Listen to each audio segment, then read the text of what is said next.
welcome back to my YouTube channel, that is Achievers Code. So myself Sandy Sahani and I would like to inform you that कि आज से हम अपना class 11th का micro economics का chapter 1 start करेंगे। ठीक है, अब हमारी क्लास 11th की इकोनॉमिक्स स्टार्ट होने जा रही है। अब मैं ऐसे करूंगी, आप कुछ स्कूल्स में माइक्रो चल रही होगी, कुछ में स्टार्स चल रही होगी, तो एक चैप्टर माइक्रो का अपलोड होगा, एक चैप्टर स्टार्स का अपलोड होगा, जिससे कि सब कुछ एकदम से बैलेंस रहे। ठीक है, तो हमारा इसी वे से हमारा चलेगा। तो मैं आपको पहले बता दूं कि आप लोगों के लिए economics is a new subject है, तो इकोनॉमिक्स से घबराने की नीड बिल्कुल नहीं है, क्योंकि it is a very interesting subject. ठीक है, उसको मजे लेके पढ़ो, अच्छे से पढ़ो, तभी आपको मजा आएगा पढ़ने में। ठीक है, तो आपको उसे बिल्कुल मजे लेके पढ़ना है इकोनॉमिक्स को। और क्लास 10th की इकोनॉमिक्स और 11th की इकोनॉमिक्स आर टोटली डिफरेंट। ठीक है, मतलब ये नहीं है कि 11th की बहुत ज्यादा मुश्किल है, बट हाँ उसके कंपैरेटिवली इसका स्टैंडर्ड बहुत हाई है, लेकिन आपको उसे समझना है, उनको सॉल्व करना है क्वेश्चंस को। आपको जो स्ट्रैटेजीज मैं बताऊंगी वो आपको अप्लाई करनी है। If you want to score like me 98 out of 100 as a score, मैंने आपको बताया था ना कि मैं 98 आउट ऑफ 100 आई इकोनॉमिक्स में, मैं आपके भी ऐसे ही आएंगे if you follow my strategy. ठीक है, तो हम स्टार्ट करते हैं, लेट्स स्टार्ट हमारा चैप्टर। हम सबसे पहले स्टार्ट करेंगे unit 1 introduction in micro economics. तो सबसे पहले आप इकोनॉमिक्स पढ़ने जा रहे हो, तो पहले आपको ये जानने की नीड है कि इकोनॉमिक्स होता क्या है, ये व्हाट इज इकोनॉमिक्स। किसी के माइंड में कभी क्वेश्चन आया क्या इकोनॉमिक्स? इकोनॉमिक्स है क्या, मैं बताती हूँ। आपके पास इतनी सारी चॉइसेस है, कि आप आपके पास सपोज 10 रुपए है। ठीक है, आप किसी शख्स के शॉप पे गए हो और आपके पास सच ऑप्शन मिला है कि आप 10 रुपए का लेस खरीदो, 10 का कुरकुरे खरीदो या 10 की चॉकलेट खरीदो। अब आपके पास है तो 10 रुपए, लेकिन आप तो 3 चीजें खरीदना चाहते हो, तो दिक्कत अब आएगी कि आप क्या खरीदना चाहोगे, है ना। अब आपको आपकी ह्यूमन वांट्स तो अनलिमिटेड है, लेकिन जो रिसोर्स है वो लिमिटेड है। रिसोर्स मतलब जो चीज आपके पास अवेलेबल है। ठीक है, आपके पास 10 रुपए है, तो आप 10 रुपए में इन तीनों में से एक ही चीज खरीद सकते हो, है ना। तो आपकी वांट्स अनलिमिटेड है और आपको रिसोर्सेज लिमिटेड है, तो इससे कैसे डील करना है ये हमें बताता है इकोनॉमिक्स। तो इकोनॉमिक्स का मतलब क्या होता है, ये इसके डिफाइन में लिखा हुआ है कि it is a science which deals with human behaviour as a relationship between human wants and scarce resources, and the scarce resources have alternative uses, क्योंकि हर रिसोर्स के अपने अलग अलग ऑल्टरनेटिव यूजेस हैं, तो ये क्या आती है, इसमें प्रॉब्लम आती है। Is it clear? इतने में किसी को कोई डाउट? अब आते हैं टाइप्स ऑफ इकोनॉमिक्स में। तो इकोनॉमिक्स के बेसिकली 2 टाइप्स होते हैं, first is micro economics and second is macro economics. Micro economics हम क्लास 11th में पढ़ेंगे और मैक्रो इकोनॉमिक्स हम लोग क्लास 12th में पढ़ेंगे। ठीक है, माइक्रो इकोनॉमिक्स और मैक्रो इकोनॉमिक्स में डिफरेंस क्या है, ये क्लास 11th में 6 मार्क्स का क्वेश्चन आता है इन योर एग्जाम्स, तो इसे बिल्कुल मार्क कर लो कि ये बहुत इंपॉर्टेंट क्वेश्चन है और बहुत इजी क्वेश्चन है। ये 6 नंबर का डिफरेंस आएगा, कोई भी 6 पॉइंट्स लिखो माइक्रो इकोनॉमिक्स और मैक्रो इकोनॉमिक्स के डिफरेंस में। तो है क्या डिफरेंस माइक्रो और मैक्रो इकोनॉमिक्स में? माइक्रो इकोनॉमिक्स में आपको पहले वर्बली बता देती हूँ कि माइक्रो इकोनॉमिक्स होती क्या है। अगर आप किसी पर्टिकुलर इंडिविजुअल के बारे में बात कर रहे हो तो वो है आपकी माइक्रो इकोनॉमिक्स, लेकिन आप पूरी कंट्री के बारे में बात कर रहे हो वो है मैक्रो इकोनॉमिक्स। मतलब माइक्रो इकोनॉमिक्स जो कि सिर्फ एक के बारे में बात करना, मैक्रो इकोनॉमिक्स पूरी इकोनॉमी के बारे में बात करना। Is it clear? तो ये यहाँ पे लिखा हुआ है कि micro economics is a branch of economics theory which studies the behaviour of individual units और वेरिएबल्स। अगर हम किसी इंडिविजुअल यूनिट की बात कर रहे हो तो वो माइक्रो इकोनॉमिक्स है, और यही लिखा हुआ है कि इकोनॉमी एज अ होल, अगर हम पूरी इकोनॉमी की बात कर रहे हो या एग्रीगेट यूनिट्स की बात कर रहे हो तो वो होता है मैक्रो इकोनॉमिक्स। एग्रीगेट का मतलब होता है बहुत सारी, इंडिविजुअल का मतलब होता है एक, इतना तो पता होगा आप लोगों को। फिर दूसरा डिफरेंस आता है अदर नेम। माइक्रो इकोनॉमिक्स को हम कहते हैं प्राइस थ्योरी। माइक्रो इकोनॉमिक्स को क्या कहते हैं? Price theory. क्यों? आप माइक्रो इकोनॉमिक्स के हर चैप्टर में पढ़ोगे प्राइस से रिलेटेड बात हो रही है कि प्राइस बढ़ेगा तो डिमांड कम हो जाएगी, प्राइस कम होगा तो डिमांड बढ़ जाएगी, ये हम पढ़ेंगे, है ना। वही मैक्रो इकोनॉमिक्स जो है वो कहते हैं income theory and employment theory. ये जो कि ये पूरी कंट्री के बारे में बात करता है, तो इसलिए हम क्या करते हैं कि इसमें इनकम के बारे में बात होती है, एम्प्लॉयमेंट के बारे में बात होती है। ठीक है, इसलिए हम इसको ये कहते हैं। फिर आता है टूल्स। माइक्रो इकोनॉमिक्स के जो टूल्स है वो है डिमांड एंड सप्लाई। ठीक है, वही मैक्रो इकोनॉमिक्स के जो टूल्स है वो है aggregate demand and aggregate supply. Is it clear? फिर आता है assumptions। हम इसमें assumptions क्या लेते हैं कि it is based upon the assumption other things remaining constant. इसमें हम ये लेके चलते हैं कि अगर सपोज प्राइस पेप्सी के प्राइस बढ़ गए तो पेप्सी की जो डिमांड होगी वो कम हो जाएगी, लेकिन उसका कुछ इफेक्ट थम्स अप पे पड़ेगा नहीं ना। तो इसलिए हम ये मान के चलते हैं कि अदर थिंग्स रिमेनिंग कांस्टेंट।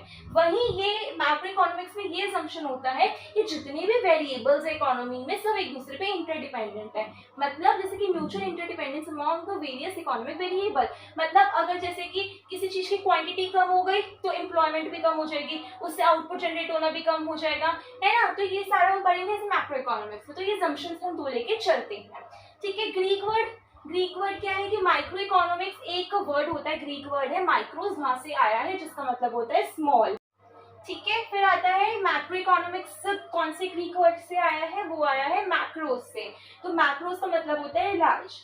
इतने पॉइंट क्लियर हो गए, हमने 4 डिफरेंस क्लियर कर लिए हैं, हमने 5 डिफरेंस क्लियर कर लिए हैं। एग्जाम्पल देखो, माइक्रो इकोनॉमिक्स का एग्जाम्पल होता है जैसे कि हमने कहा है किसी एक पर्टिकुलर चीज के बारे में बात कर रहे हो, तो किसी पर्टिकुलर इंडिविजुअल के बारे में बात कर रहे हो, लाइक किसी एक इंडिविजुअल की इनकम या किसी एक हाउस होल्ड की डिमांड, है ना, वो होता है माइक्रो इकोनॉमिक्स। और मैक्रो इकोनॉमिक्स मतलब सबकी तो एग्रीगेट डिमांड हो गई, है ना, या पूरी कंट्री की इनकम लेंगे, नेशनल इनकम हो गई, है ना, ठीक है, इतना क्लियर है। फिर आता है फादर। माइक्रो इकोनॉमिक्स के फादर कहते हैं एल्फ्रेड मार्शल को, और मैक्रो इकोनॉमिक्स के फादर कहते हैं जेएम कीन्स को, ठीक है। हमने 7 डिफरेंस पढ़ी है। 7 डिफरेंस कौन कौन से पढ़े हैं फटाफट लर्न करो। पहला है मीनिंग हमने क्या पढ़ा था, कौन वो इंडिविजुअल के बारे में बात करता है, और ये किसी इकोनॉमी एज अ होल के बारे में बात करता है। फिर हमने कहा अदर ने, इसका प्राइस थ्योरी, इसका इनकम एंड एम्प्लॉयमेंट थ्योरी, इसका टूल्स कौन कौन से, इसके प्राइस, डिमांड एंड सप्लाई, इसके है aggregate demand and aggregate supply, इसकी असम्पशन क्या है, अदर थिंग्स रिमेनिंग कांस्टेंट्स, और इसमें क्या है म्यूचुअल इंटरडिपेंडेंस। ग्रीक वर्ड क्या है, माइक्रोस, ये मैक्रोस। इसके एग्जांपल्स क्या है, डिमांड किसी पर्टिकुलर इनकम ऑफ इंडिविजुअल, इसका है नेशनल इनकम। इसके फादर कौन है, एल्फ्रेड मार्शल, इसके फादर है JM Keynes. Is it clear? फटाफट से ये 6 मार्क्स का डिफरेंस क्लियर हो गया। मैंने आपको 7 पॉइंट्स लर्न करवाए हैं, 7 में से कौन से भी 6 पॉइंट्स आपको एग्जाम में याद रहेंगे वो लिखाना, ठीक है। 7 लिखने की नीड नहीं है, 6 कोई भी आप लिख सकते हो, इट्स योर चॉइस, ठीक है। अब हम आगे आते हैं इकोनॉमी पे। इकोनॉमी क्या होता है, आप लोग पैसा कमाते हो, ठीक है, आप लोग क्यों पढ़ाई कर रहे हो, आपको आगे चल के पैसा कमाना है ना, 12th के बाद ग्रेजुएशन करोगे, फिर मे भी पोस्ट ग्रेजुएशन करो, फिर तो आप कहीं ना कहीं जाके अर्न करना स्टार्ट करोगे ही ना, ठीक है। तो इसलिए आप इकोनॉमी एक ऐसा सिस्टम है जहाँ पे आप रहते हो, आप पैसा कमाते हो। क्यों पैसा कमाते हो, टू अर्न योर लिविंग, अपने घर की रोटी सब्जी चलाने के लिए, अपना घर चलाने के लिए, ठीक है, जिससे आप अच्छे कपड़े पहन सको, अच्छा घर ले सको, अच्छी गाड़ी हो आपके पास, है ना, इसलिए आप पैसा कमाते हो। तो वही कहता है इकोनॉमी कि it refers to a system which provides the people with the means to work and earn a living, जो बताते हैं कि आपको कैसे पैसा कमाना है ना, आपको कैसे वर्क करना है, पैसा कमाना है। अब आप क्या करते हो, आप प्रोडक्शन करोगे, है ना, फिर कंजम्पशन करते हो, एक्सचेंज करते हो, डिस्ट्रीब्यूशन करते हो, इन्वेस्टमेंट करते हो। इन्वेस्टमेंट मतलब कोई भी आपको बिजनेस स्टार्ट करना है, तो आपने कहा 50 लाख का बिजनेस स्टार्ट करता हूँ, तो ये क्या होगा, इन्वेस्टमेंट होगा, ठीक है। एग्जाम्पल जैसे teachers go to school, teacher school जाती है, बच्चों को पढ़ाती है, उनको पैसा मिलता है, उससे वो अपना घर चलाती है, that is your example of economy, ठीक है। अब आते हैं नेक्स्ट टॉपिक पे। नेक्स्ट टॉपिक आता है nature of economic analysis. Nature of economic analysis क्या कहता है, ये ना बहुत इंपॉर्टेंट क्वेश्चन है, बहुत ज्यादा इंपॉर्टेंट क्वेश्चन है। मैं आपको पहले ही बता दूं, आपके एग्जाम्स में, चाहे आपके हाफ ईयरलीज हो, चाहे आपके फाइनल्स हो 11th के, आपके एग्जाम में क्वेश्चन आएगा ही आएगा, या तो माइक्रो मैक्रो का डिफरेंस आएगा या फिर पॉजिटिव नॉर्मेटिव का डिफरेंस आएगा, ठीक है। तो इसलिए हमने वो तो अच्छे से कर लिया, अब एक बार देख लेते हैं, ये भी बहुत ईजी, उससे भी ईजी है ये तो पॉजिटिव इकोनॉमिक्स और नॉर्मेटिव इकोनॉमिक्स में डिफरेंस क्या है। पॉजिटिव इकोनॉमिक्स बताता है कि ये चीज कैसी है या कैसी थी या कैसी होगी, ठीक है। लेकिन नॉर्मेटिव इकोनॉमिक्स कहते हैं कि काश ये चीज ऐसी हो जाए या ऐसी होनी चाहिए। मतलब पॉजिटिव इकोनॉमिक्स कहते हैं कि आप 100% उस चीज को लेकर श्योर हो, ठीक है, आप जब श्योरली किसी चीज को कह रहे हो दैट इज पॉजिटिव। और अगर आप किसी चीज में अपना ओपिनियन दे रहे हो, अपनी राय दे रहे हो, वो हो गया आपका नॉर्मेटिव। समझ आ गया? ये लिखा है कि पॉजिटिव इकोनॉमिक्स क्या है, deals with economic issues related to past, present and future. वही नॉर्मेटिव क्या होता है, deals with opinions of the economists related to economic issues और economic problem. Is that clear? इतने में डाउट, ठीक है। फिर आता है, इसमें हम पढ़ते कहते हैं what is, what was and what would be, क्या है, क्या था और क्या होगा। इसमें हम कहते हैं what should be and what ought to be, मतलब क्या होना चाहिए या क्या हो सकता है, मतलब हम अपना ओपिनियन दे रहे हैं ना, ठीक है। अब पॉजिटिव इकोनॉमिक्स ट्रू और फॉल्स हो सकती है। क्यों ट्रू फॉल्स हो सकती है? क्योंकि हमने कहा है कि सपोज हमने कहा कि हम पास में ये हुआ था, क्या सच भी हो सकता है, झूठ भी बोल रहे हो हम, क्या पता, है ना, या प्रेजेंट में ये चल रहा है कि हम ट्रू हो या फॉल्स हो हमें नहीं पता, लेकिन क्या नॉर्मेटिव ट्रू फॉल्स हो सकता है? नहीं हो सकता। क्यों नहीं हो सकता? आपने कहा कि आकाश हम ये ना इंडिया ना बहुत ज्यादा रिच कंट्री होनी चाहिए, क्या ये ट्रू फॉल्स इसमें आप कुछ अंदाजा लगा सकते हो? नहीं, क्योंकि इसमें कोई आप कुछ चीजों को कह ही नहीं रहे हो ना, है ना, इसमें तो आपको 100% है ही नहीं, ये तो आपका ओपिनियन है, ठीक है। फिर आता है फैक्ट्स एंड फिगर्स। इसमें क्या है, अगर कोई चीज ट्रू या फॉल्स होगी तो उसको हम वेरीफाई भी कर सकते हैं, जिसमें पॉजिटिव को हम वेरीफाइबल है, और नॉमिनेटिव जो हमको वेरीफाई कर ही नहीं सकते ओपिनियन को, हम क्या वेरीफाई करेंगे, तो इसलिए कि नॉट वेरीफाइबल है, ठीक है। फिर आता है ये वैल्यूएबल जजमेंट। आप किसी को जजमेंट कर सकते हो तो उसके ट्रू फॉल्स में नहीं, आप ट्रू किसी चीज के ट्रू और फॉल्स उसका जजमेंट नहीं कर सकते, लेकिन अगर कोई चीज सही है, आपको पता ही नहीं कि ये सही है या नहीं है, तो उसका जजमेंट कर सकते हो। तो पॉजिटिव इकोनॉमिक्स का जजमेंट नहीं कर सकते हो, नॉर्मेटिव इकोनॉमिक्स का जजमेंट कर सकते हो। तो यही लिखा है कि it does not involve valuable judgement, it involves valuable judgement. Is it clear? ठीक है। फिर आता है एग्जाम्पल की, अगर हम बात करें तो पॉजिटिव इकोनॉमिक्स के एग्जाम्पल हमने पढ़े थे कि जो हमें पता है हमें कंफर्म है जो चीज, ठीक है। तो वो आता है कि India is second largest populace country in the world, ये आ जाएगा। और नॉर्मेटिव में आ जाएगा जैसे कि India should not be over populated, मतलब इसमें हम कह सकते हैं ना इसके, और इसमें मतलब हमें ट्रू फॉल्स हो सकता है, but it should, India should not be over populated, इसमें कुछ ट्रू फॉल्स नहीं हो सकता, तो इसमें की चीजें हमें पता लग जाती है। तो ठीक है, यही हमारे एग्जांपल्स हैं। ये बहुत ही सिंपल क्वेश्चन है, बहुत ही इजी है, इसमें भी आप अपने 6 मार्क्स पूरे सिक्योर कर सकते हो। तो उसमें मैंने आपको 7 पॉइंट्स बताए थे, उसमें से आप कोई भी 6 कर लो, इसमें भी आप 6 पॉइंट्स बताए, अच्छे से लर्न कर लो और आपके पूरे 6 मार्क्स एग्जाम्स में कंफर्म हो गए। Is it clear? इतने में किसी को कोई दिक्कत डाउट है तो बताओ, ठीक है। ठीक है, अब हमारे माइंड में हमने पॉजिटिव इकोनॉमिक्स और नेगेटिव इकोनॉमिक्स के बाद जो हमारे माइंड में क्वेश्चन आता है वो आता है central problems of an economy. Central problems of an economy होती क्या है? मतलब मैंने जैसे आपको स्टार्टिंग में एग्जांपल दिया था वीडियो के स्टार्टिंग में कि आपके पास 10 रुपए और आपके पास इतनी सारी चॉइसेस है कि आप 10 रुपए का लेस भी ले सकते हो, कुरकुरे भी ले सकते हो, चॉकलेट भी ले सकते हो, है ना, इतनी सारी चीजें ले सकते हो, लेकिन आपके पास जो रिसोर्सेज है वो है लिमिटेड, और आपको वांट्स कितनी है आपकी? अनलिमिटेड। आपको ये भी चाहिए, वो भी चाहिए, आपको सब कुछ चाहिए, है ना। तो इसलिए हमारी central problem of economy arise होती है कि आपके पास जो प्रॉब्लम है मेकिंग चॉइस की, मतलब वो चॉइस करने की प्रॉब्लम है, तो इसे हम कहेंगे central problem of N economy. Is it clear? अब आगे देखते हैं why central problem of an economy arise. Central problem of economy होती क्यों है? अगर एक बात बताओ, अगर आपके पास 10 की जगह 30 रुपए होते या 50 रुपए होते तो आप ज्यादा चीजें खरीद सकते थे, आप तीनों खरीद सकते थे, लेकिन है तो आपके पास 10 रुपए, है ना। तो यही हम कह रहे हैं कि जो हमारी जो कंट्री में, हमारी इकोनॉमी में जो रिसोर्सेज है वो क्या है? स्केयर है, या मतलब लिमिटेड रिसोर्सेज है, इसलिए central problem of economy arise होती है, ठीक है। दूसरा, इसके ऑल्टरनेटिव यूजेस। इसके ऑल्टरनेटिव यूजेस है मतलब अगर 10 रुपए में काश अगर चॉकलेट ही आती होती तो आपको लेज और कुरकुरे के पीछे परेशान नहीं होना पड़ता होता और आपको चॉइस करने में दिक्कत नहीं होती, और ये सेंट्रल प्रॉब्लम ऑफ इकोनॉमी नहीं होती, ठीक है। लेकिन दिक्कत क्या आ रही है? दिक्कत आ रही है कि जो रिसोर्सेज है उनके ऑल्टरनेटिव यूजेस है ना।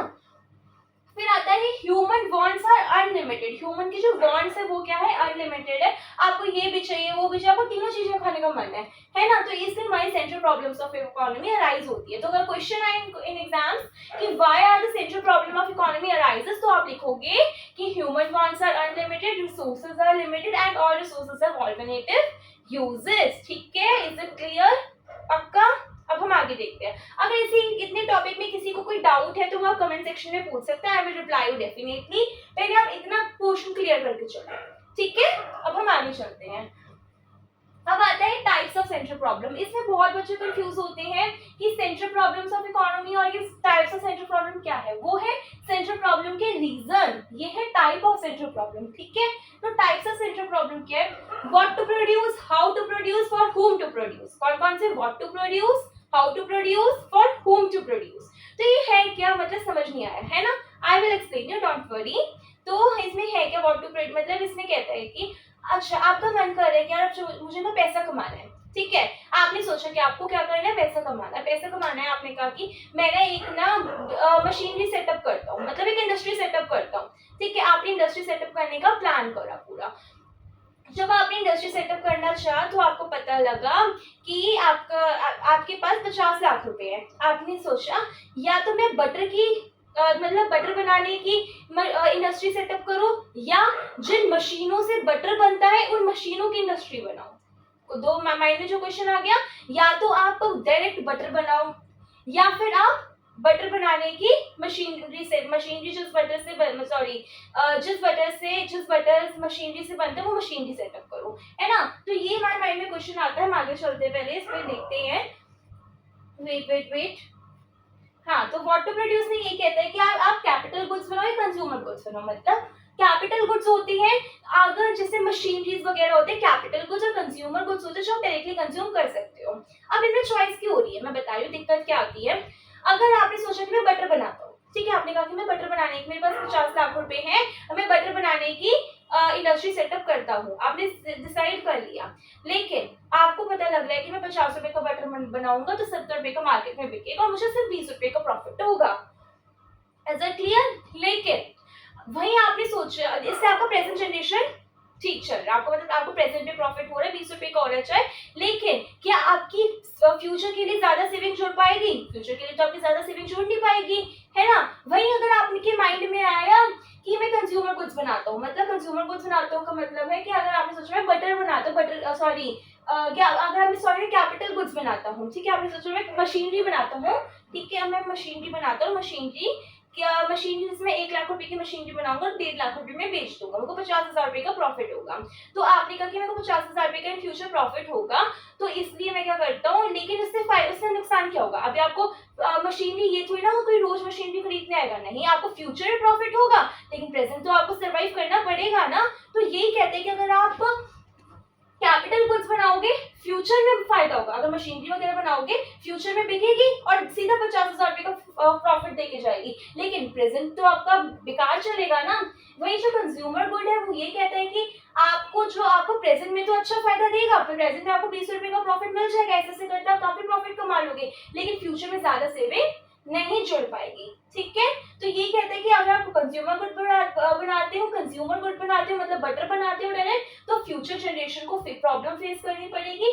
वहीं अगर आप कैपिटल गुड बनाते हो तो आपको प्रेजेंट जनरेशन को प्रॉब्लम फेस करनी पड़ेगी। तो आप क्या चूज करोगे? यस, आप लोग क्या चूज करोगे? इसका आंसर देखो क्या आता है कि इसका गाइडिंग प्रिंसिपल कहता है कि गाइडिंग प्रिंसिपल कहता है कि हम ऐसी प्रॉब्लम चूज करेंगे जिससे मैक्सिमम एग्रीगेट सैटिस्फैक्शन हो, मतलब हम ऑन एवरेज लगाएंगे, हम रिसोर्सेज को इस वे से एलोकेट करेंगे जिससे हमें प्रॉफिट भी ज्यादा होगा और हमें फ्यूचर जनरेशन को भी ज्यादा सर्वाइव नहीं करना पड़ेगा, ना प्रेजेंट जनरेशन को, ठीक है।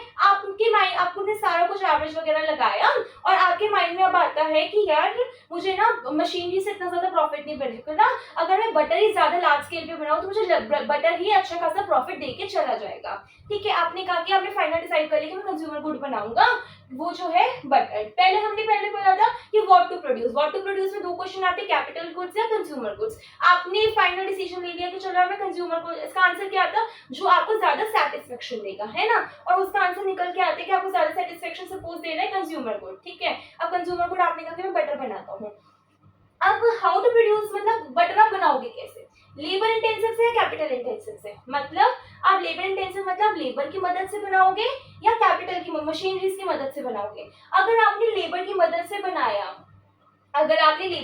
से बनाया तो उससे क्या होगा? उससे लेबर धीरे काम करेगी लेकिन मशीनरी फास्ट काम करेगी। लेबर जो होगी उसकी एफिशिएंसी कम होगी, मशीनरी की एफिशिएंसी ज्यादा होगी। लेबर से जीडीपी कम होगी, मशीनरी से ज्यादा जीडीपी होगी। तो आपने कहा चलो भाई फिर मैं मशीनरी से बनाता हूँ, कैपिटल इंटेंसिव टेक्निक चूज करता हूँ। लेकिन अगर आपने कैपिटल इंटेंसिव टेक्निक चूज करी तो सबसे बड़ी जो दिक्कत होगी गाइस वो ये होगी कि अनएम्प्लॉयमेंट आ जाएगी लेबर। अगर आप मशीनरी से सारा काम करने लग गए तो बेरोजगारी इतनी बढ़ जाएगी कि आपको इतनी प्रॉब्लम आएगी, अनएम्प्लॉयमेंट इतनी ज्यादा हाई स्केल पे हो जाएगी, ठीक है। तो आप क्या चूज करोगे? ये माइंड में हमारे क्वेश्चन आता है। वेट, ये रहा। तो गाइडिंग प्रिंसिपल इसका क्या आता है कि आपको आपको ऐसा गुड आप वो चीज चूज करोगे जो आपको मैक्सिमम प्रॉफिट दे और मिनिमम कॉस्ट लगे, ठीक है, ये आप चूज करोगे। तो हमारा पहला क्वेश्चन क्या था, what to produce. What to produce हमारे दो क्वेश्चन आए थे, कौन कौन से, कैपिटल गुड्स या कंज्यूमर गुड। आपको उसका आंसर था कि जो आपको ज्यादा सेटिस्फेक्शन देगा। सपोज आपका ज्यादा सेटिस्फेक्शन दे रहा है कंज्यूमर गुड, कंज्यूमर गुड आपने बनाया और उसमें आपको ज्यादा पता लग रहा है कि लेबर इंटेंसिव चूज करूं कि कैपिटल इंटेंसिव चूज करूं। आपने सोचा कि यार मैं लेबर करूं या कैपिटल करूं, तो आपने कहा कि यार मैं लेबर कर लेता हूँ, जिससे ना मेरी कंट्री में ना इतनी ज्यादा पॉपुलेशन है और बेरोजगारी ना बढ़े, इसलिए मैं आपने सोचा कि मैं लेबर इंटेंसिव टेक्निक चूज कर लेता हूँ। ठीक है, आपके माइंड में ये चीज आ गई। अब इसके बाद आपके माइंड में क्वेश्चन आता है फॉर होम टू प्रोड्यूस। अब किसके लिए प्रोड्यूस करो, अब किसके लिए प्रोड्यूस करो, ये हम नोट अभी मैं आपको लास्ट में बता दूंगी। ये हम आगे पहले चलते हैं, ये वाला नोट मैं आपको लास्ट में बताती हूँ, ठीक है। For whom to produce, for whom to produce मतलब किसके लिए प्रोड्यूस करोगे बटर, रिच के लिए प्रोड्यूस करो, पुअर के लिए या रिच के लिए। पुअर या रिच में मतलब या तो आप बटर बनाओ अमूल जैसी अच्छी कंपनी का, लाइक जो आप 50 रुपए का बना रहे हो और आपको जैसे आजकल मार्केट में 60 to 64 अमूल बटर का रेट चल रहा है, तो आप 50 रुपए का बना या 40 रुपए का ही बन क्या रहा होगा, 30-40 रुपए का, आप 30 रुपए का बना रहे हो और 62 रुपीज का बेच रहे हो, आपको 32 रुपीज का प्रॉफिट हो रहा है ना। या 40 रुपए का बना रहे हो 60 रुपए का बेच रहे हो, आपको 20 रुपए का प्रॉफिट हो रहा है। लेकिन ये तो आपने बनाया रिच के लिए, लेकिन कुछ गरीब लोग ऐसे, कुछ हमारे बिलो पॉवर्टी लाइन पीपल है इन इंडिया जो कह रहे कि हम ये अफोर्ड नहीं कर सकते, और आपने उनके लिए सोचा कि मैं मतलब लो क्वालिटी का बटर बना लेता हूँ। या तो आप वो वाला बटर बनाओ जैसे कि जो 5 रुपए में बन के तैयार हो जाएगा, 10 रुपए में बेच दोगे, लेकिन उससे आपको प्रॉफिट कितने का होगा, 5 रुपए का प्रॉफिट होगा। लेकिन जब रिच के लिए बनाओगे तो आपको 20 रुपए का प्रॉफिट होगा। अब आप कंफ्यूज हो यार क्यों, मैं आपके माइंड में आया कि मैं रिच के लिए बना लेता हूँ, मुझे प्रॉफिट ज्यादा होगा। लेकिन दिक्कत क्या होगी, हमारी कंट्री की जो जीडीपी होगी वो तो बढ़ेगी, लेकिन हमारी जो दिक्कत ये होगी सोशल वेलफेयर बिल्कुल खत्म हो जाएगा। लो प्रॉफिट से क्या होगा, जीडीपी की ग्रोथ भी लो होती जाएगी। अगर प्रॉफिट लो होगा तो जीडीपी की ग्रोथ लो होती जाएगी। मतलब अगर आपने रिच के लिए बनाया तो जो सोशल इक्वालिटी नहीं होगी, उससे इनकी इनकम वगैरह लो होगी, उनको लो प्रॉफिट होगा, है ना, इसलिए जो जीडीपी की ग्रोथ होगी वो लो हो जाएगी। अगर रिच के लिए बनाओगे तो ऐसे उनकी सेविंग्स, रिच के लिए बनाओगे तो आपको अपना सरप्लस देना पड़ेगा, ठीक है। इतना में किसी को डाउट, दोबारा करना एक बार, ये वाला दोबारा कर लेते, डोंट वरी। अगर आप पुअर के लिए बटर बनाओगे तो आपको उससे ज्यादा प्रॉफिट नहीं होगा, लेकिन सोशल वेलफेयर कम होगा। लेकिन अगर आप रिच के लिए बनाओगे तो आपको उससे क्या होगा, आपको प्रॉफिट तो अच्छा होगा, जीडीपी ग्रो होगी, लेकिन सोशल वेलफेयर तो होगा नहीं। पुअर के लिए बनाओगे तो सोशल वेलफेयर होगा, और रिच के लिए बनाओगे तो जीडीपी ग्रो होगी, है ना। पुअर के लिए बनाओगे तो सोशल इक्वालिटी होगी, रिच के लिए बनाओगे तो जीडीपी ग्रो होगी। इतने पॉइंट में किसी को डाउट, पक्का। हाँ, अभी हमने एक नोट स्किप करा है, वो देख लेते हैं पहले। नोट ये है कि एक सेकंड जूम कर देती हूँ, ये अच्छा इंपॉर्टेंट है। Developing countries like India prefer labor-intensive technique because of cheap labor and overpopulation. On the other hand, developed countries like USA prefer capital-intensive technique because of costly labor and shortage of labor. अब आपने देखा हमारी जो country developing है, developed है, फटाफट से बताओ हमारी कंट्री इज डेवलपिंग कंट्री। क्यों? क्योंकि जो इंडिया है अभी उसमें इतनी अच्छी टेक्निक्स नहीं आई है ना, अभी मतलब इतनी ज्यादा अच्छी नहीं हो पाई हमारी कंट्री, इसलिए हम इसको इंडिया को हम डेवलपिंग कंट्री कहते हैं। वहीं जो यूएस वगैरह वो है डेवलप्ड कंट्रीज, अच्छी कंट्रीज है ना, जो अच्छे से बिल्कुल हो चुकी है, डेवलप हो चुकी है। तो हम डेवलपिंग कंट्रीज में हम लेबर चूज करते हैं, लेबर इंटेंसिव चूज करते हैं। लेबर इंटेंसिव क्यों चूज करते हैं? क्योंकि यहाँ पे लेबर चीप है और ओवर पॉपुलेशन है। वहीं अगर हम डेवलप कंट्रीज की बात करें तो वहाँ पे जो लेबर है कॉस्टली और शॉर्टेज ऑफ लेबर है, ठीक है। यस, व्हाट टू प्रोड्यूस में क्या आया था, कंज्यूमर गुड्स या कैपिटल गुड्स, ठीक है। नेक्स्ट हाउ टू प्रोड्यूस में क्या आया था, लेबर इंटेंसिव और कैपिटल इंटेंसिव। और फॉर होम टू प्रोड्यूस में क्या आया था, रिच और पुअर, ठीक है। हम इन सबके डाउट्स क्लियर अप करे हैं। अब हम आगे चलते हैं, आगे देखते हैं, ठीक है। वेट, आगे चलो तो अब आता है अकॉर्डिंग टू दिस प्रिंसिपल, ये हमने वही शो रिचर्ड पुअर वाला हो गया ना, ओके। ये तो इम्पोर्टेंट नहीं है, हाँ ये कुछ क्वेश्चंस हैं जो हमारे बहुत इंपॉर्टेंट है एज पर एग्जाम्स, ठीक है। What is meant by economizing the use of resources और rational management of resources? मतलब resources का rational management क्या होता है? rational मतलब होता है समझदारी से resources को use करना, ठीक है? ये क्या कहता है कि हम resources को इस तरीके से utilize करो कि आपको maximum profit हो, ठीक है? तो इसे कहते हैं optimum utilization of resources, ठीक है? फिर आता है why is there need for economizing the use of resources? हमें रिसोर्स को इतना मैनेज क्यों करना पड़ रहा है? क्योंकि हमारे जो रिसोर्सेज है लिमिटेड है ना? Because the resources are scarce and limited. Scarcity का मतलब क्या होता है? किसी चीज की कमी हो जाना। तो scarcity means short supply in relation to demand. Demand की वजह डिमांड के अकॉर्डिंग देखिए तो जब डिमांड ज्यादा है और सप्लाई कम है तो उसे हम कहेंगे स्कैरसिटी है, ठीक है? फिर आता है state a fundamental economic problem that has led to the emergence of economics as a subject matter of study। हमने इकोनॉमिक्स को एक मैटर ऑफ स्टडी सब्जेक्ट क्यों माना है? क्योंकि इसमें हम रैशनल मैनेजमेंट ऑफ रिसोर्स करते हैं। हम देखते हैं कि रिसोर्सेज को किस तरीके से मैनेज करना है, हम ये इस तरीके का ये अंदाजा लगाते हैं, ठीक है? इतने में किसी को कोई डाउट है? पक्का? आगे चले जी। अब हम आगे चलते हैं। अब आता है आगे अपॉर्चुनिटी कॉस्ट। अपॉर्चुनिटी कॉस्ट क्या होता है? आपके पास आपको दो दुकान, एक आपको दो जॉब मिली है, एक मिली है 50,000 की, एक मिली 40,000 की, एक है 10,000, आपको 5 जॉब मिली, 10,000 की, 20,000 की, 30,000 की, 40,000 की, 50,000 की, 5 जॉब मिली। आप कौन सी जॉब चूज करना चाहोगे? ऑफ कोर्स 50,000 वाली चूज करोगे जॉब, हर कोई वही करेगा। I will also choose that one. तो आपने उसके लिए कौन सी जॉब को जाने दिया? जो सबसे बेस्ट कौन सी थी बाकी 4 में से? 40,000 वाली। तो 40,000 क्या होगी? आपकी अपॉर्चुनिटी कॉस्ट होगी। मतलब उसके अलावा अगर आपने जो चीज चूज करी है उसके अलावा जो बेस्ट होती है उसे हम अपॉर्चुनिटी कॉस्ट कहते हैं। मतलब आपके पास 5 जॉब थी, 10, 20, 30, 40, 50, आपने 50 वाली को चूज करा और 50 वाली के अलावा इन चारों में से देखो तो कौन सी बेस्ट थी? 40 वाली। तो 40 वाली क्या होगी? अपॉर्चुनिटी कॉस्ट होगी। तो हमने कहा कि अपॉर्चुनिटी कॉस्ट के कुछ एग्जम्पशंस होते हैं। वो होते हैं कि resources are fixed and fully utilised. जितने भी रिसोर्सेज है वो फिक्स्ड है और फुली यूटिलाइज्ड हैं। और टेक्नोलॉजी रिमेन्स कांस्टेंट। जो टेक्नोलॉजी वो चेंज नहीं हो रही, वो कांस्टेंट रह रही है। वो एग्जांपल दिया हुआ है यहाँ पे कि जैसे एप्पल हमें 14,000 दे रहे हैं, बनाना 13,000 और 12,500 और मैंगो 15,000। तो you will go for mango क्योंकि वो आपको 15,000 दे रहा है। वही जो एप्पल आपको 14,000 दे रहा है तो वो आपका इन बाकी में बेस्ट नेक्स्ट ऑल्टरनेटिव है, तो वो क्या होगा? आपका अपॉर्चुनिटी कॉस्ट होगा। Is it clear? पक्का?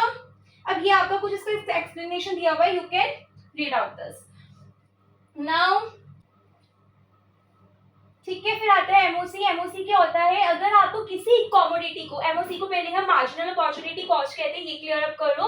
और इसे हम एमआरटी के नाम से भी जानते हैं, जिसे कहते हैं मार्जिनल रेट ऑफ ट्रांसफॉर्मेशन, ठीक है? तो ये होता क्या है? जब आपको किसी कमोडिटी को गेन करना होता है तो आपको कुछ कमोडिटी सेक्रीफाइस करनी पड़ती है, ठीक है? अगर आपको कुछ कमोडिटी को गेन करने के लिए कुछ सेक्रीफाइस करना पड़ता है उसे हम कहते हैं मार्जिनल अपॉर्चुनिटी कॉस्ट। मतलब जैसे आपने, इसका फॉर्मूला होता है change in loss upon change in gain. इसका फॉर्मूला क्या होता है? Change in loss upon change in gain. कैसे होते हैं मैं आपको बताती हूँ, समझो।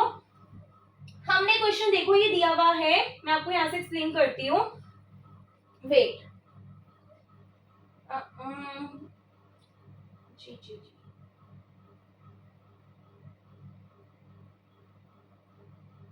हाँ, तो ये दिया हुआ है 10, थोड़ा सा जूम कर लूं आप लोगों के लिए। यहाँ पे दिया हुआ है 10 kg आलू था, हमने इसे 10 की जगह हमने 9 करा। हमने लॉस कितने का करा? 1 का करा। तो चेंज इन, हमने फॉर्मूला था change in loss upon change in gain, तो हमने लॉस किया 1 का, अपॉन गेन कितने का किया? 0 था, हमने 1 कर लिया, तो गेन कितने का किया? 1, तो आंसर आएगा 1। समझ आ गया? क्लियर? ऐसे हम अगला देखते हैं। अब अगला क्या है कि 9 किलो आलू था, 9 किलो आलू को हमने सेक्रीफाइस किया 7 पे, मतलब हमने 9 किलो था, हमने 7 किलो ग्रो करे, हम 2 किलो सेक्रीफाइस कर रहे हैं, तो 2 क्या होगा हमारा? लॉस, अपॉन गेन कितना होगा? हमने 1 की जगह हमने कितना कर लिया है? 2, मतलब 1 किलो हमने बढ़ाया, तो 1 किलो क्या होगा हमारा? गेन। तो ये उसका आंसर आ जाएगा 2। तो मतलब जब 10 किलो जब हमने 10 kg ग्रो किया था तो हमारा ये 0 था, तो इसलिए हमारा कुछ चेंज आया नहीं, वैसे का वैसे ही है। पहला हमेशा डैश होता है एमओसी में, याद रख लो, एमओसी में पहला हमेशा डैश होता है, ठीक है? फिर आता है कि आलू, अगर हमने इसमें देखा तो हमने 10 kg था, 10 kg की जगह हमने अब कितना किया 9 kg। एक हमने फॉर्मूला क्या होता है मैंने आपको बताया जी, फॉर्मूला क्या होता है, change in loss upon change in gain, ये क्या है हमारा फॉर्मूला होता है। ठीक है, तो हमने क्या किया, change in loss upon change in gain करा है। तो हमारा जैसे लॉस कितना हुआ 10, पहले 10 था अब 9 हो गया, तो हमने क्या किया 1 किलो का लॉस हुआ है तो 1 अपॉन, और 1 किलो हमने गेन करा तो 1 अपॉन 1 आंसर आ गया 1। ठीक है, ऐसे इसमें दिया हुआ है 9 से हमने 7 करा, मतलब 9 से हमने 2 kg लॉस किया, पहले 9 था 7 हो गया, 2 kg लॉस किया अपॉन 1 था पहले, अब 2 कर लिया तो 1 kg गेन हुआ, इसका आंसर आ गया 2। ऐसे नेक्स्ट दिया हुआ है पहले 7 किलो था, हमने 4 कर लिया है। तो आपको एज इट इज स्केड्यूल आप लर्न करके आप एग्जाम में लिख सकते हो, नो प्रॉब्लम, इसमें कुछ है स्पेशल ऐसा नहीं है। तो एमओसी समझ आ गया क्या होता है, change in loss upon change in gain, हमने कितना लॉस किया और कितना गेन करा उसका जो रेशियो होगा वो होगा हमारा एमओसी। ठीक है, हमने कितना लॉस, कितना सैक्रिफाइस किया है लॉस, और कितना गेन किया है वो उसका हमने अपॉन मतलब डिवाइड करेंगे, जो भी आंसर आएगा वो होगा हमारा एमओसी। आप लिख सकते हो कि 10 kg था, फिर 9 हो गया, फिर 7 हो गया, फिर 4 हो गया, फिर 0 हो गया, फिर ये जो पहले 0 था हमें 1 अब ये 1 हो गया, 2 हो गया, 3 हो गया, 4 हो गया। ठीक है, इज इट क्लियर? अब आते हैं नेक्स्ट पे। अब आते हैं नेक्स्ट पे, प्रोडक्शन पॉसिबिलिटी कर्व। ये क्या होता है, what is production possibility curve? ठीक है, अब हम आते हैं प्रोडक्शन पॉसिबिलिटी कर्व पे। It is a curve showing different possible combination of two goods which can be produced with full and efficient use of its given resources and available technology. Production possibility curve को या PPC को हम का मतलब क्या होता है, वो कॉम्बिनेशन दो गुड्स का जिनको हम मिला के क्या करते हैं, हम एक बेस्ट कॉम्बिनेशन बनाते हैं जिससे जो दोनों चीजें ग्रो हो जाए, उसे कहते हैं प्रोडक्शन पॉसिबिलिटी कर्व। हम किस तरीके से दोनों चीजों को ग्रो कर रहे हैं वो होगा हमारा प्रोडक्शन पॉसिबिलिटी कर्व। ठीक है, जो ये क्या है, एक पॉसिबल कॉम्बिनेशन है दो गुड्स का, किसको जैसे हम जिन्हें हम एफिशिएंटली रिसोर्सेज को यूज करके हम ग्रो कर सके। ठीक है, यूज कर सके। फिर आते हैं पीपीसी के क्या कहते हैं, इसे हम पीपीएफ भी कहते हैं, प्रोडक्शन पॉसिबिलिटी फ्रंटियर, पीपीबी भी कहते हैं, production possibility boundary, transformation line, transformation curve, transformation boundary, ये सब पीपीसी को हम कहते हैं। इसमें असम्पशंस ली जाती है, इसमें दो असम्पशंस ली जाती है basically, resources are fixed and given, जो रिसोर्सेज है वो फिक्स और गिवन है। ठीक है, given resources are fully and efficiently utilise, इनको हम अच्छे से यूटिलाइज कर रहे हैं। Technique of production remain constant, जिसे हम टेक्नोलॉजी रिमेन्स कांस्टेंट भी कहते हैं। Resources are not equally efficient in production of all goods, जितने भी रिसोर्सेज हैं वो एफिशिएंट नहीं है सारे गुड्स के प्रोडक्शन के लिए। ठीक है, इज इट क्लियर? अब आता है प्रोडक्शन पॉसिबिलिटी कर्व जी। अब हमने पढ़ा था कि हमने लास्ट एग्जांपल दिया था उस वाले में, जैसे फटाफट से बताओ एक बार, इसमें इसकी हम सॉल्व करते हैं, अगर हमने आपने लास्ट ईयर किया हो तो ढंग से पढ़ा हो तो अब इसमें दोबारा डाउट क्लियर हो जाएगा। इसमें फटाफट से मुझे बता दो एमओसी कितना होगा आप लोगों का। हाँ जी, एमओसी कितना होगा, हमने फॉर्मूला हमें पता था change in loss upon change in gain, हमने फॉर्मूला पढ़ा था ये रहा, change in loss upon change in gain. ठीक है, इसमें लॉस कितने का कर रहे हैं, 10 था 9 हो गया, कितने का कर रहे हैं 1 का, 0 था 1 हो गया, कितने का गेन कर रहे हैं 1 का, आंसर क्या आया 1, इसमें आंसर लिख देंगे 1। इसमें 10 था 9 हो गया, सॉरी सॉरी हमने कहा था फर्स्ट वाला जो है, क्या ये सही है मुझे ये बताओ, नहीं ना, क्योंकि 1 जो होगा 1 हमारा नीचे वाले में आएगा, हमने पढ़ा था फर्स्ट वाला हमेशा क्या होता है, डैश होता है। ठीक है, फिर सी वाला देखते हैं, 9 था 7 हो गया, 2 kg का हमने क्या किया है, लॉस किया है, और गेन कितने का किया है, 1 था 2 हो गया, 1 kg का गेन किया, आंसर कितना आया 2, तो हम यहाँ कितना आ जाएगा हमारा आंसर 2। ऐसे ही हमारा ये भी होगा ये भी होगा, समझ आ गया। हमने क्या किया 10 9 7 4 0 5 यूनिट से लेके 0 1 2 3 4 5 यूनिट से लेके ऐसे इनका हमने एमओसी कैलकुलेट कर दिया। लेकिन अब इसको हम पीपीसी पे हम अगर कर्व बनाएंगे तो पीपीसी पे इसका कर्व कैसे बनेगा वो देखो, बहुत इंपॉर्टेंट क्वेश्चन है। पीपीसी का कर्व बनेगा ऐसे, ठीक है, ये है हमारा y एक्सिस, ये है हमारा x एक्सिस, ये है हमारा ओरिजिन, ये बनेगा हमारा पीपीसी का कर्व, ये बनेगा हमारा पीपीसी का कर्व। और ये क्या होता है, कॉनकेव टू द ओरिजिन होता है, ठीक है, इसमें एक अटेनेबल होता है, एक अनअटेनेबल होता है। अटेनेबल क्या होता है ये भी सुन लो। अटेनेबल होता है अगर इसके ऊपर कोई पॉइंट आ रहा है, जैसे यहाँ पॉइंट आ रहा है, यहाँ पॉइंट आ रहा है, यहाँ पॉइंट आ रहा है, ये क्या होगा, अटेनेबल होगा, क्योंकि इसके पीपीसी के कर्व के ऊपर जो पॉइंट आता है उसे हम कहते हैं अटेनेबल।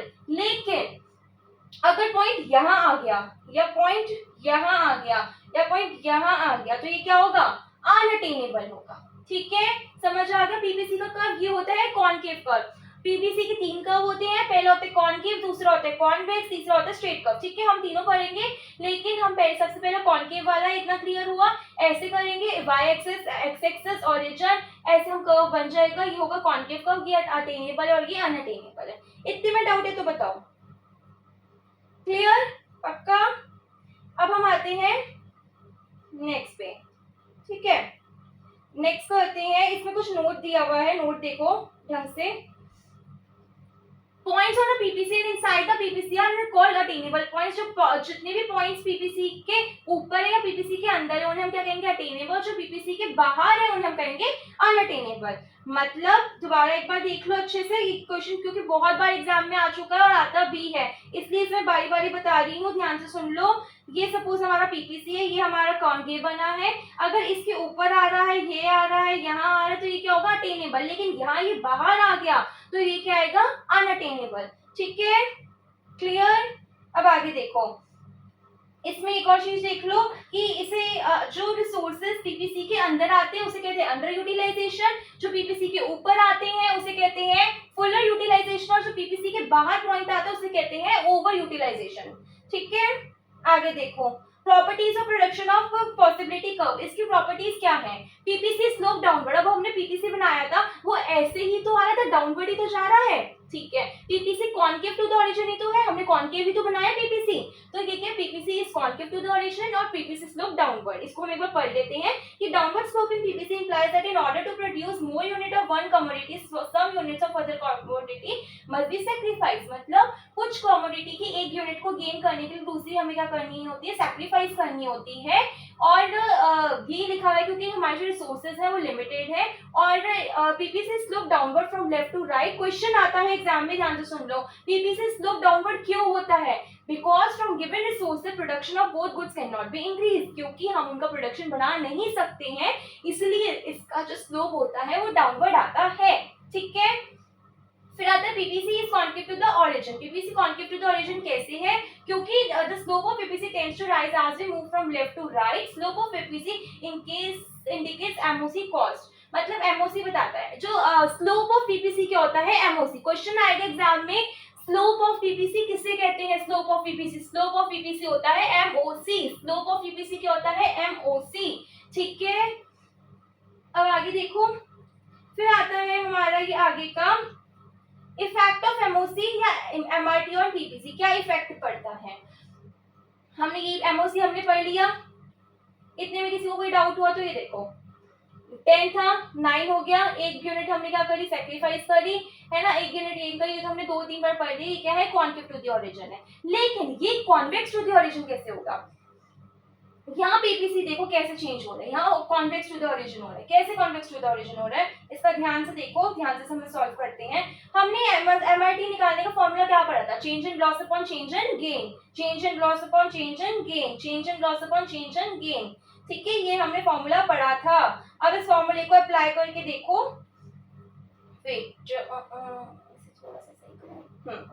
हमने कहा था change in loss upon change in gain. ठीक है, वही आया है कि 10 था 6 हो गया, 4 kg लॉस हुआ है, 4 kg लॉस हुआ है। लेकिन गेन कितना हुआ है, 0 था 1 हो गया, 1 हो गया। तो ये क्या किया हमने, इसका आंसर कितना आया, 4। तो इसका फर्स्ट आंसर हमने क्या लिख दिया, 4 ऐसे। ठीक है, ऐसे 6 था 3 हो गया, मतलब हमने कहा कि 6 था और 6 था 3 हो गया, 3 kg हमने लॉस किया है। लेकिन गेन कितना किया है, 1 था 2 हो गया, 1 kg ही गेन किया है, ये क्या हुआ 3। तो अब हमने पहले केस में देखो, अगर हम ध्यान से देखें तो पहले केस में हमने क्या पढ़ा था, पहले केस में देख रहा था कि जो एमओसी है बढ़ रहा है, तो अगर एमओसी बढ़ेगा तो वो होगा कॉनकेव, और अगर इस केस में क्या हो रहा है, एमओसी जो है कम हो रहा है, मतलब 4 3 2 1 पहले था 1 2 3 4, तो क्या था वो कॉनकेव था। लेकिन अगर ये एमओसी अगर कम होगा, धीरे धीरे कम होता जा रहा है, तो ये क्या होगा, कॉन्वेक्स होगा। नहीं समझ आया? एक बार दोबारा देखते हैं, दोबारा देखो, मैं आपको दिखाती हूँ एक minute, wait wait wait, slide cut गई हमारी। हमने इस केस में पढ़ा था, कहाँ गया वो क्वेश्चन, आप पता नहीं कहाँ आया वो, क्या ये ना, इसे एक बार मैं रेज कर देती हूँ पहले।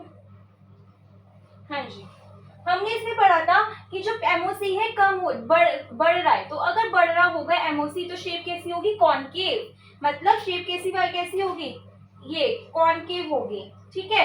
लेकिन दूसरा जो केस है इस वाले में एमओसी कम हो रहा है, तो शेप क्या हो जाएगी, कॉन्वेक्स, मतलब शेप जो आएगी ऐसी आएगी, ठीक है, इस टाइप से आएगी। ठीक है बनाना ऐसे, ये होगी कॉन्वेक्स शेप, ये होगी कॉनकेव शेप। तो अगर एमओसी बढ़ेगा तो शेप आएगी कॉनकेव, अगर एमओसी क्या होगा, कम होगा तो शेप आएगी कॉन्वेक्स, ठीक है। डाउट किसी को इतने में? पक्का? आगे चले,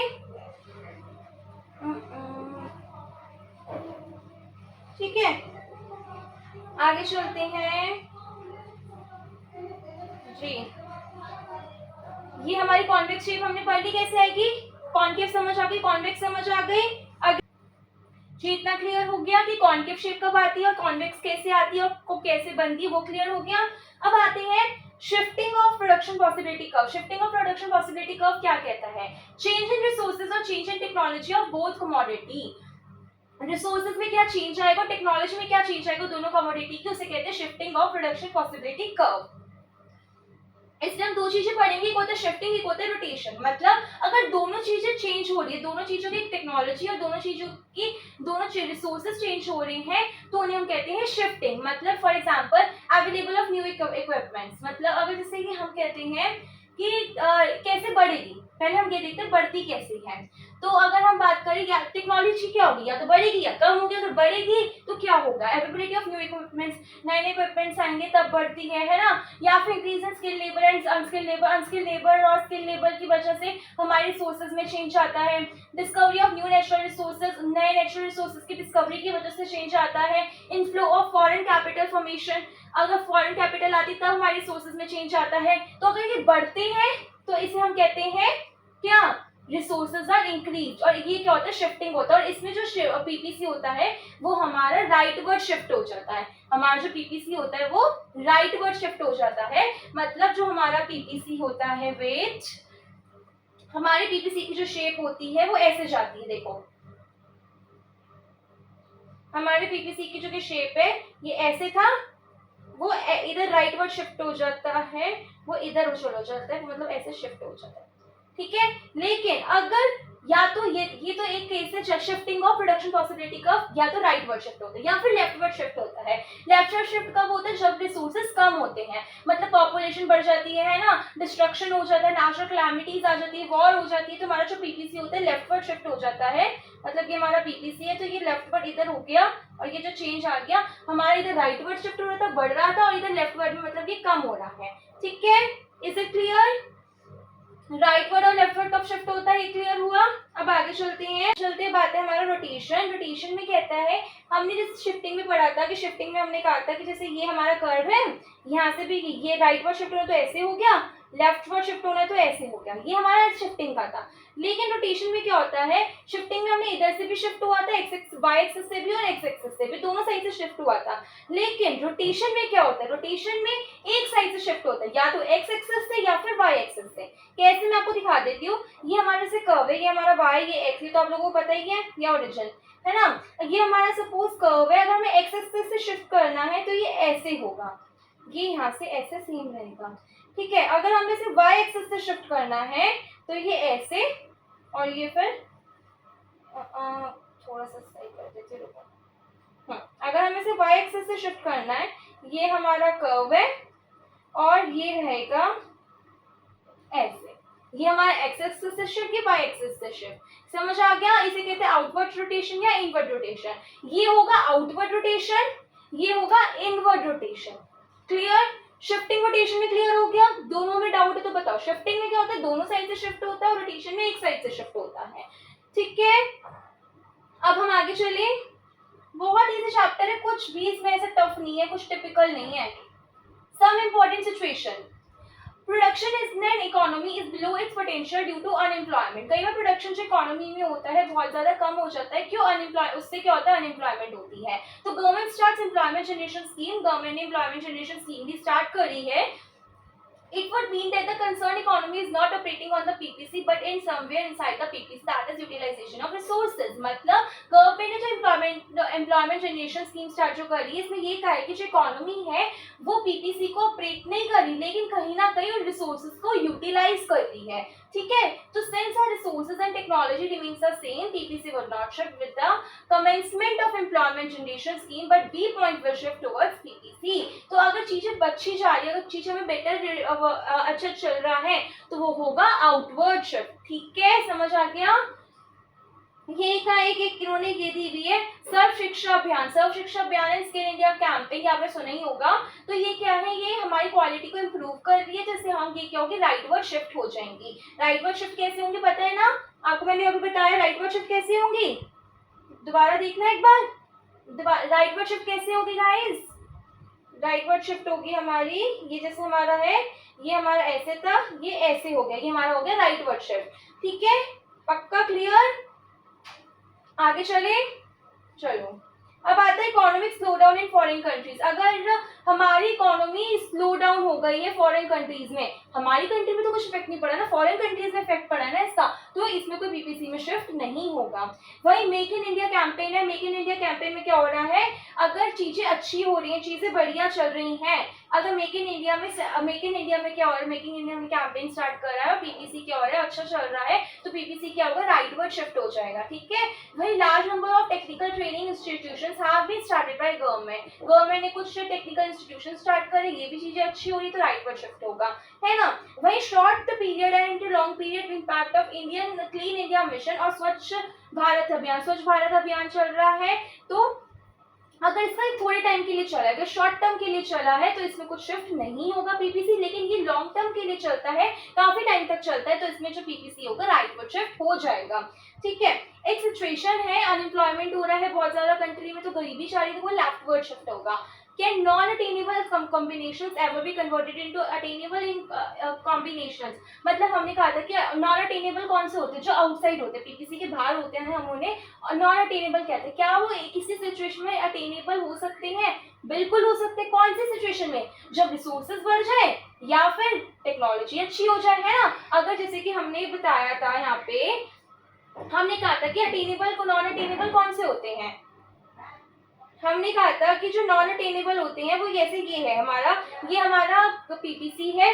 ठीक है, यहाँ पे जो होगा पॉइंट, यहाँ पे पॉइंट होगा, यहाँ पे पॉइंट होगा, ये क्या होगा हमारा नॉन अटेनेबल होगा। लेकिन अगर हमारी जो इकोनॉमी अच्छी हो गई, टेक्नोलॉजी अच्छी हो जाए, तो ये क्या होगा, अटेनेबल हो जाएगा, और यहाँ पे अगर ये हमारा शिफ्ट हो जाएगा राइटवर्ड। Is it clear? इतने में डाउट है तो बताओ।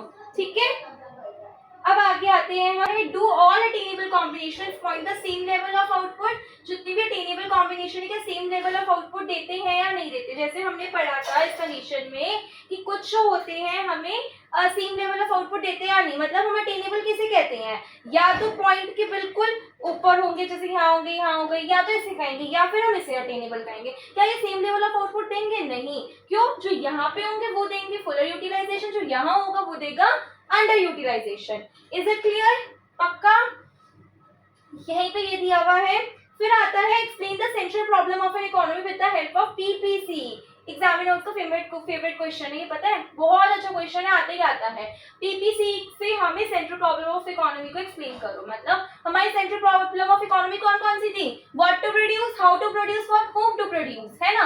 तो पीपीसी से हम देखते हैं, तो producers have limited resources, producers के पास लिमिटेड रिसोर्सेज है, they can not produce anything और everything they wish to produce. जो चाहे वो तो प्रोड्यूस कर नहीं सकते अब। तो so according to this problem an economy has to decide about the types of good and services and in what quantity are to be produced. हमें उनको ये सोचना पड़ेगा कि जो रिसोर्सेज और टेक्नोलॉजी उन्हें गिवन है उनसे वो कैसे बेस्ट चीजों को ग्रो कर सकते हैं, ये हमें पीपीसी व्हाट टू प्रोड्यूस बताता है। तो अगर उन्होंने एक्स को चूज किया तो उनको वाई को कम करना पड़ेगा। क्यों? क्योंकि जो रिसोर्सेज है वो प्रॉपर यूटिलाइज है और टेक्नोलॉजी को हमने कांस्टेंट माना है। समझ आ गया? पक्का देख लो। फिर आता है PPC offer some useful related information as under. जैसे कुछ ये स्पेशल इन्फॉर्मेशन देता है, ये देखो, PPC helps identify attainable and non attainable combination of output. PPC हमें अटेनेबल और नॉन अटेनेबल दोनों कॉम्बिनेशन देता है।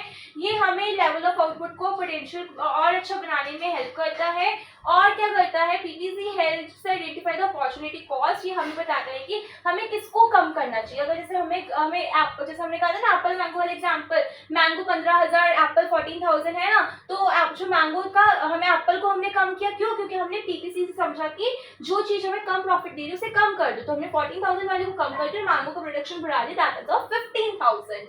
ठीक है, खत्म होने वाला बस चैप्टर 2 मिनट का रह गया। और पीपीसी आप कहते हैं हाउ टू प्रोड्यूस में इसका क्या इफेक्ट पड़ता है, मतलब हमें लेबर इंटेंसिव बनाए या कैपिटल इंटेंसिव बनाए। तो हमें क्या करना है, वो चॉइस करनी है टेक्निक की जो हमें अच्छी क्वांटिटी प्रोड्यूस कर रही हो, गिवन रिसोर्स और टेक्नोलॉजी से जो हम मैक्सिमम आउटपुट दे रही हो, वो हमें टेक्निक चूज करनी है।